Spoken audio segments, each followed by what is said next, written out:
The idea of returning home to find nobody there may not sound that gripping of a concept, but that was precisely the setup in the game known simply as Gone Home. When 21-year-old Caitlin returned back to her old house after a summer of fun in Europe, she expected to find her family waiting to greet her at the door.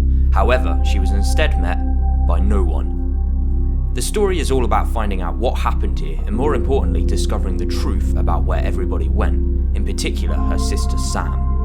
As players explored each room of the so-called Psycho House, eventually a clue would be revealed, followed by a journal entry narrated by Sam herself. All of a sudden, every kid in the room turns and just stares like I suddenly transformed into a mutant.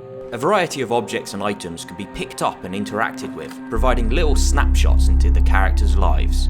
Personalities sprung to life from basic household items, despite the fact that none of these people had even been met before. And at the heart of it all was a teenage love story. As the thunder clapped outside, the game felt as though it was going to turn into a horror game at any given moment, but it never did. It always had that eerie, haunted mansion feel. The settings felt so lived in and alive that it wouldn't have been at all surprising to suddenly have been confronted by someone else wandering the lonely corridors. Each room had its own atmosphere and provided its own share of new information, all of which pointing towards that mysteriously lit red attic door. While there was the odd secret panel to find and the occasional code to unlock, this was by no means a puzzle game. Some people have argued that games like Gone Home are not actually in fact games, that they're at best walking simulators. But this doesn't make a whole lot of sense.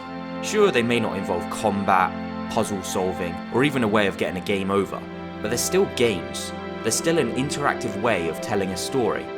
With the explosion of the independent marketplace, video games now come in more shapes and sizes than ever before.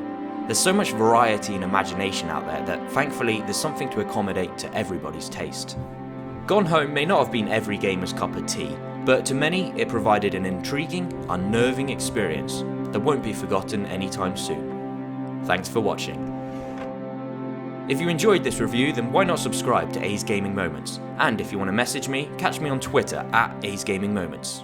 Thanks for watching.